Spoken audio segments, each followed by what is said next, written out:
it is okay to not be okay. It is okay to struggle, and asking for help is one of the bravest things that we can do.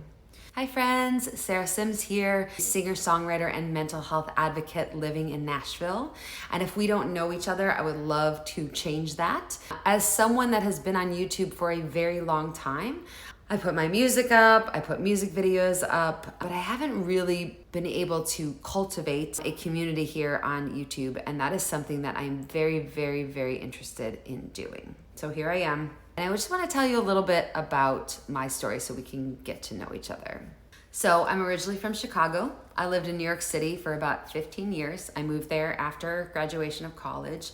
Thought I'd live there for a year or two. I was there for almost 15. Studied graphic design. So I worked at Sony Music for a few years in New York City, which was amazing. I got to rub hands with all sorts of artists.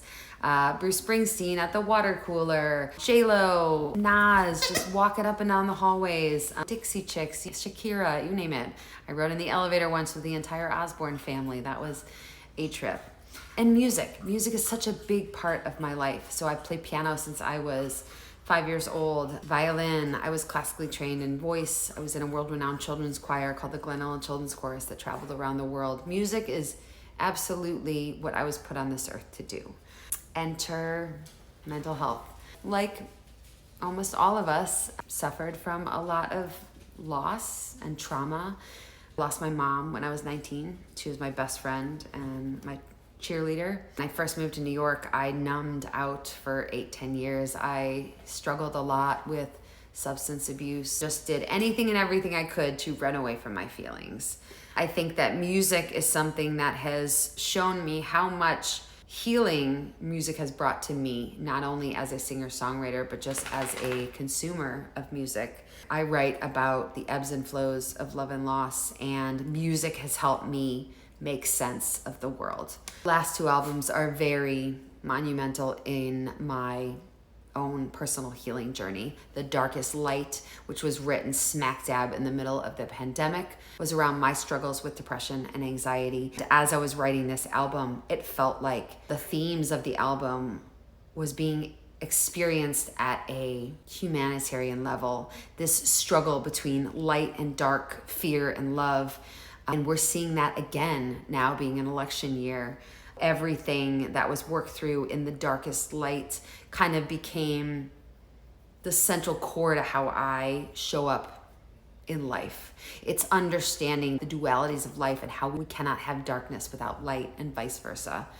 So The Darkest Light was really important in, putting that stake in the ground that my music is for healing for myself and healing of others.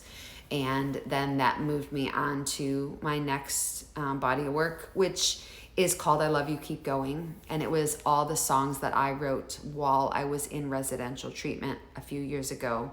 The healing powers of music. I mean, that is absolutely what and how I want to help others. Important for me also to go around, perform, and tell my stories to recovery centers, treatment centers. I've worked with kids one-on-one, talking through their own struggles and trauma and what they're going through, how they can utilize music as something to help them feel better. So yeah, that's what this channel is all about.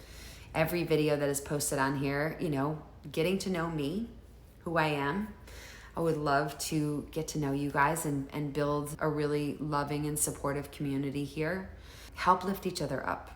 I started a community over on Facebook called The Darkest Lighthouse to help empower each other and lift each other up, share our gifts, our medicine that we are here to share. Everyone has their own unique medicine that the world needs.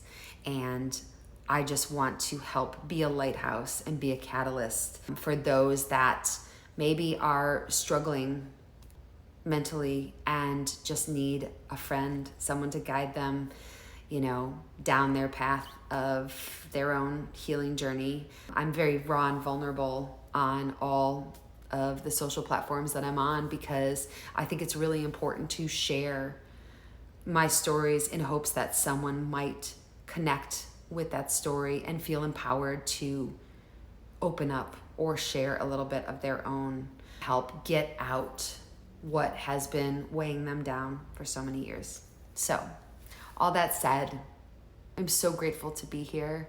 I'm really looking forward to sharing a lot more with you all and sharing tips and tricks in the world of mental health that have really helped me on a daily basis. If you resonate with what I'm talking about, would be grateful for you to subscribe to my channel. All right, have a beautiful day. Mwah.